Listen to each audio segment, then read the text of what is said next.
baiklah teman-teman YouTubers pemula semuanya, ini banyak yang mengalami kesulitan bagaimana mengejar jam tayang. Ini berikut mau saya sampaikan bagaimana cara kita setting aplikasi eView ya. Ini mau saya sedikit berbagi bagaimana setting yang benar untuk eView. Di situ ada delay ya, ada 2 kolom ya, ada kiri dan kanan ya. Untuk selanjutnya untuk ukurannya ya, 1 menit itu sama dengan 60.000 milisecond. Nah iya, ini nunggu agak mutar-mutar sedikit ya. Kita isi misalnya 4 ya, set selipkan aja, jadi isinya 140.000. Nah, untuk sebelah kanan harus lebih tinggi dari kotak yang sebelah kiri. Jadi misalnya kita selipin angka 0 lah, jadi 20.000 milisecond ya. Tapi tidak boleh lebih dari durasi video ya. Jadi kita ngitungnya itu tidak boleh lebih dari durasi video. Jangan sampai nanti yang bagian kanan itu lebih dari durasi video. Nah, itu setting itu sebentar ya. Itu selanjutnya kita mau buka kita dulu Watch ya, karena kita mau masukkan URL-nya ya. Untuk mengisikan URL-nya, karena tidak boleh ada HTTPS-nya kita buang, kita lebih enaknya kita buka dulu Watch. Nah, kita buka URL-nya ya, video mana yang mau kita ambil, yang mau kita tambah view ya. Kita buka dulu sebentar. Nah, kita buka sebentar. Nah, begitu terbuka silahkan teman-teman semua lihat link yang di atas itu ya.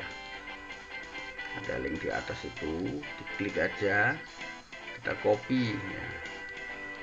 Copy, kita pastekan di Word tadi yang kita buka ya, pastekan di situ ya. Kita pastekan, baru kita hapus HTTPS sampai garis, kita hapus semua. Nah, itulah yang kita copy ya, baru kita pastekan di untuk URL-nya ya. Untuk URL-nya kita pastekan di situ. Nah, silahkan klik start, baru kita klik start ya. Yang perlu diingat, 1 proxy 2 proxy ya, jadi kita isikan tuh cuma bisa kepake sekali ya. Nah, sekarang kita coba bagaimana mengisi proxy-nya ya. Kita ambil proxy yang sudah disediakan, kita copy ya, mau berapa yang kita inginkan terserah ya.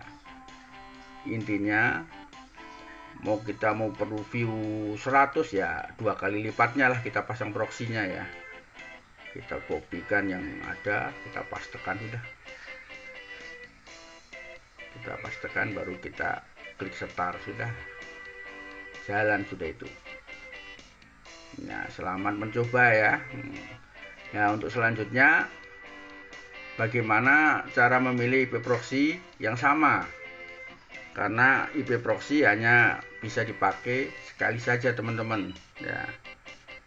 Jadi kadang kalau IP proxy kita sudah habis, kehabisan, silahkanlah coba cari di Google situ IP proxy gratisan itu ya, kita cari di situ. Tapi kemungkinan kan bisa jadi IP itu sudah ada yang sama dengan yang kita punya. Jadi di sini saya mau share bagaimana menyeleksi yang sama ya. Kita buka dulu Excel kita ya, kita buka Excel kita dulu ya. Saya menggunakan Excel, bagaimana supaya lebih enak ya. Excel, silakan buka dulu di mana tempat menyimpan proxy kita. Nah, buka dulu, sembarang buka di proxy, kita copy aja,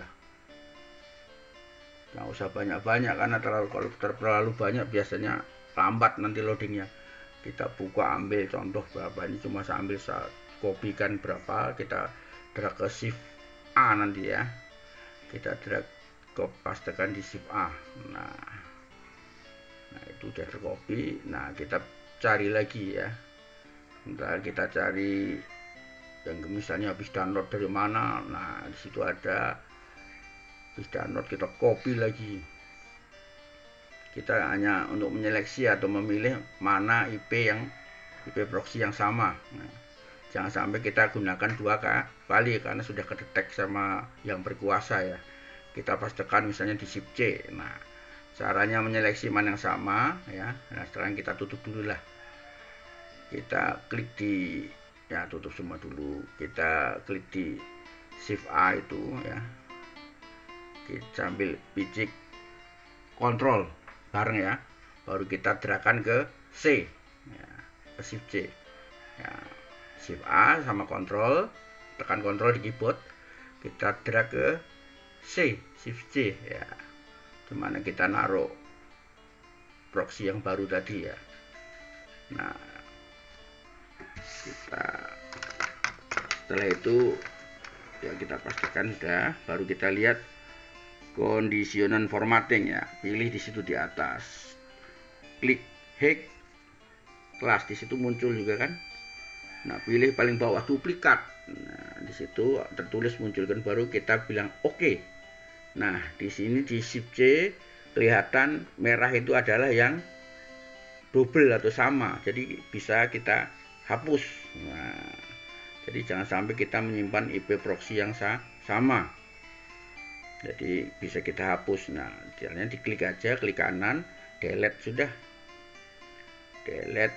Nah oke, semuanya habisin semua, deletein semua. Nah, supaya jangan sampai kita yang sudah pernah kita gunakan atau pernah kita pakai, kita gunakan ulang ya.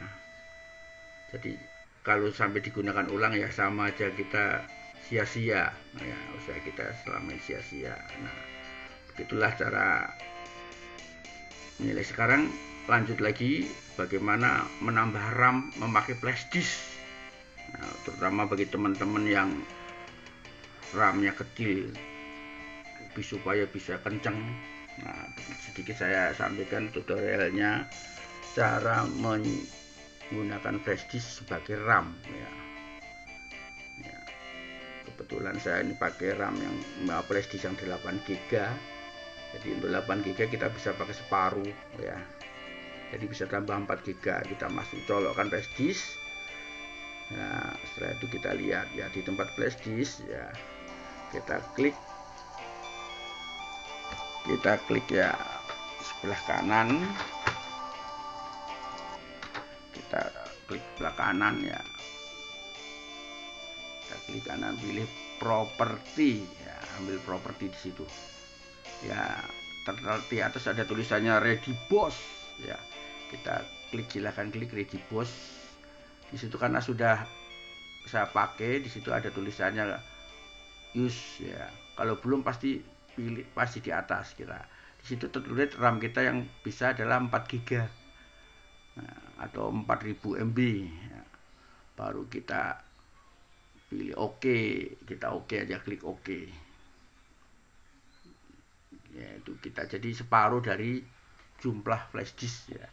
Nah terus sekarang bagaimana kita menjalankannya setelah kita buat jadi sebuah RAM, kita jalankan ya. Kita klik dulu, kita masuk ke kontrol panel ya. Dilihat di situ teman-teman ada system and security ya. Silahkan turunkan sampai bawah administrator tool ya, administrator tool ya. Cari di sini tulisan service. Memang sengaja saya pelan-pelan supaya jelas dipahami. Service, kita double klik itu muncul lah. Cari tulisan di situ banyak betul kan. Nah pilih namanya Superfetch ya. Cari teman-teman tulisan Superfetch, kita klik. Mana Superfetch? Superfetch. Nah kita klik, baru kita klik kanan ya. Kita klik kanan. Wah, sebentar. Klik kanan. Ya, pilih properti ya. klik properti. Nah, di situ sudah tertulis. Kita pilih ada tulisan yang tengah itu ada otomatis. Nah, karena ini berhubung saya sudah gunakan, maka tertulis otomatis. Lalu pilih start. Nah, baru oke. Kita tutup semuanya, silahkan ya. Yang belum mempunyai aplikasinya ya silahkan ambil di deskripsi ini, tersedia link secara gratis tanpa password ya. Ada link untuk download aplikasinya eView ya. Selamat mencoba. Terima kasih.